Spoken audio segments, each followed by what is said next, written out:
Tashri, periode Mekkah. Periode ini terhitung sejak diangkatnya baginda Rasulullah Shallallahu Alaihi Wasallam sebagai Rasul sampai beliau hijrah ke Madinah. Periode ini berlangsung selama 13 tahun. Perundang-undangan hukum Islam pada periode ini lebih fokus pada upaya mempersiapkan masyarakat agar dapat menerima hukum-hukum agama, membersihkan akidah dari menyembah berhala kepada menyembah Allah, selain menanamkan akhlak-akhlak mulia agar memudahkan jiwa untuk dapat menerima segala bentuk pelaksanaan syariat. Oleh sebab itu, wahyu pada periode ini turun untuk memberikan petunjuk dan arah kepada manusia kepada kedua perkara utama. Yang pertama, mengokohkan akidah yang benar dalam jiwa atas dasar iman kepada Allah dan bukan untuk yang lain, beriman kepada malaikat, kitab-kitab, rasul-rasul dan hari akhir. Semua ini bersumber dari Al-Quran yang kemudian dijelaskan dalam beberapa hadis. Yang kedua, membentuk akhlak agar manusia memiliki sifat yang mulia dan menjauhkan sifat-sifat tercela.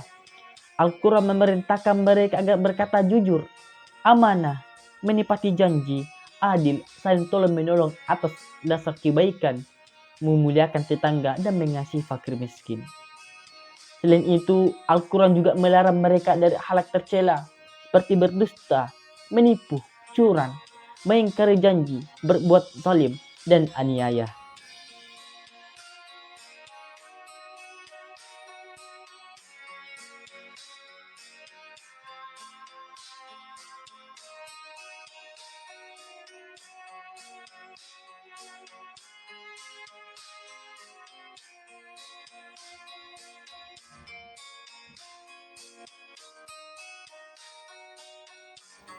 Tashri, periode Madinah.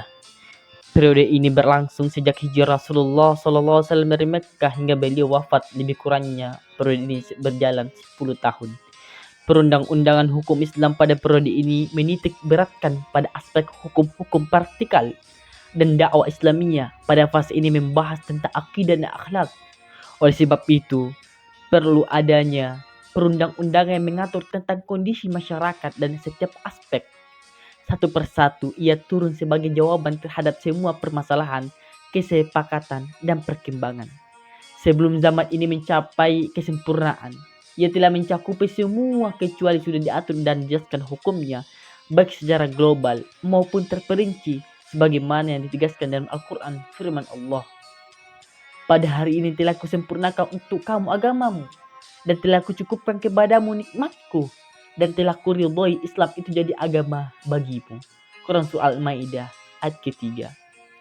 Secara umum, semua hukum baik yang berupa perintah ataupun larangan kepada mukallaf turun pada fase ini, kecualinya hanya sedikit, seperti hukum salat yang diturunkan pada waktu malam Isra Mi'raj 1 tahun sebelum hijrah ke Madinah. Selain yang ini berupa ibadah muamalah, jinayah, hudud, warisan, wasiat, pernikahan dan talak, semuanya turun pada fase ini. Sumber Tashri masa kenabian. Jadi ada 3 sumber. Pertama, Al-Quran. Al-Quran adalah kalam Allah yang diturunkan kepada Nabi Muhammad SAW yang dianggap ibadah membacanya, yang diawali dengan surah Al-Fatihah dan ditutup dengan An-Nas. Al-Quran merupakan sumber pertama dan utama bagi hukum Islam. Ia meliputi semua ajaran pokok dan semua kaidah yang harus ada dalam pembuatan undang-undang dan peraturan. Hikmah Allah menetapkan bahwa Al-Quran tidak turun kepada Rasulullah sekaligus, namun ia turun secara berangsur-angsur, sesuai dengan keadaan dan problematika yang terjadi. Selain itu, Al-Quran juga tidak turun dengan jumlah ayat yang terbatas, namun ia turun berbeda-beda. Terkadang ia turun dalam satu surah secara sempurna dan terkadang hanya berbeda ayat, baik itu 1, 2, 5 ayat atau lebih. Orang-orang kafir pernah menentang Rasulullah tentang cara Al-Quran turun secara berangsur-angsur dan meminta kepada baginda Rasulullah agar Al-Quran diturunkan sekaligus segera sebagaimana Allah menurunkan Injil dan Taurat. Maka oleh karena itu turunlah firman Allah Quran Al-Furqan ayat 32 yang artinya, berkatalah orang-orang kafir, mengapa Al-Quran itu tidak diturunkan kepadanya sekali turun saja? Demikianlah supaya kami perkuat hatimu dengannya dan kami membacanya secara tartil, teratur dan benar. Allah menurunkan Al-Quran secara berangsur-angsur dengan beberapa alasan. Di antaranya pertama, mengkokohkan hati Rasulullah.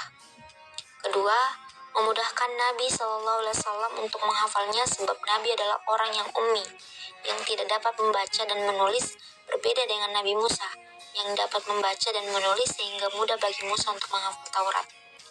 Ketiga, mempermudah proses regulasi perundang-undangan sesuai dengan jumlah syariat yang turun, serta sebab pada sebagian keadaan Al-Quran turun sebagai jawaban atas pertanyaan ataupun kejadian yang muncul karena adanya masalah.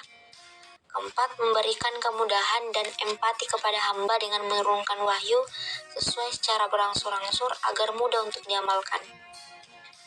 Kedua, Sunnah Nabawiyah. Sunnah Nabawiyah adalah setiap yang keluar dari Rasulullah, baik itu berupa ucapan, perbuatan, atau pengakuan selain dari Al-Quran. Al-Sunnah menempati urutan kedua setelah Al-Quran dalam hukum Islam karena ia menjadi penguat, penjelas, penafsir terhadap hukum-hukum yang ada di dalam Al-Quran. Karena Rasulullah sebagai pengatur segala urusan kaum muslimin, selain sebagai seorang nabi yang mendapat perintah untuk menyampaikan syariat kepada seluruh manusia, maka nabi juga diberikan tugas untuk menjelaskan syariat secara umum dalam mengatur kehidupan umat. Sumber yang ketiga, ijtihad.